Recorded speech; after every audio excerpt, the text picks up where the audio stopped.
আজকে আমরা আলোচনা করব পরিচ্ছেদ 19 নিয়ে সর্বনাম। বিশেষ্যের পরিবর্তে যা বসে তাই হচ্ছে গিয়ে সর্বনাম। সোজা কথা, নাউনের পরিবর্তে নামের পরিবর্তে যা বসে সেটা হচ্ছে সর্বনাম, যা ইংরেজিতে বলা হয় প্রোনাউন বলা হয়। এবার তার শ্রেণী বিভাগ দেখব। একটা হচ্ছে এক নাম্বার দেওয়া আছে আপনার ব্যক্তিবাচক সর্বনাম, অর্থাৎ মানুষের যে সর্বনাম আছে সেটা, যেমন আমি, তুমি, আমরা, তোমরা, তিনি, সে, তারা, এগুলোকে বলা হয় ব্যক্তি সর্বনাম বলা হয়। ব্যক্তি সর্বনামকে আবার তিন ভাগে ভাগ করছে। একটা হচ্ছে বক্তা পক্ষের। বক্তা মানে হচ্ছে আমি কথা বলতেছি তাই আমি বক্তা। আমি, আমরা, আমাকে, আমাদের। শ্রোতা মানে যে কথা শুনতেছে, মানে তুমি, তোমরা, তুই, তোরা, আপনি, আপনারা, তোমাকে, তোকে, আপনাকে। আর অন্য পক্ষ হচ্ছে গিয়া সে, তারা, তিনি, তারা, এরা, ওদের। সহজ ভাষায় এখানে বক্তা হচ্ছে গিয়া ফার্স্ট পারসন আই, উই। শ্রোতা হচ্ছে সেকেন্ড পারসন ইউ। আর অন্য পক্ষ হচ্ছে গিয়া থার্ড পারসন, যেটা হচ্ছে হি, সি, দে, এইগুলো। 2 নাম্বার দেওয়া আছে আত্মবাচক। আত্ম মানে স্বয়ং, নিজে।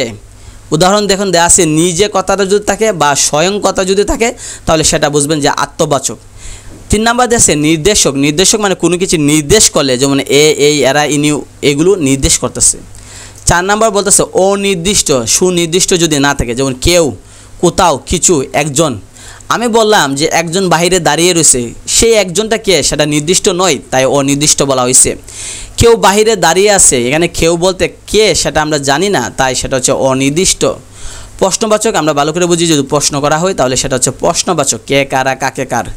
সাপেক্ষ। সাপেক্ষ মানে একটার সাথে আরেকটা জড়িত, একটার সাথে আরেকটা তুলনা, যেমন যারা, তারা, সে, যে, এগুলো। যেমন খেয়াল করে দেখেন এখানে দেওয়া আছে, যেমন কর্ম তেমন ফল। এখানে খেয়াল করে দেখেন কর্মের সাথে ফল সম্পর্ক, অর্থাৎ একটার সাথে আরেকটা যুক্ত আছে বা একটার সাথে আরেকটা সম্পর্ক আছে, তাই সেটাকে বলা হয় সাপেক্ষ সর্বনাম বলা হয়। পারস্পরিক সর্বনাম মানে হচ্ছে পরস্পর। যেমন এখানে পরস্পর কথার উল্লেখ থাকলে বা নিজেরা কথা উল্লেখ থাকলে সেটা হবে পারস্পরিক বলা হবে।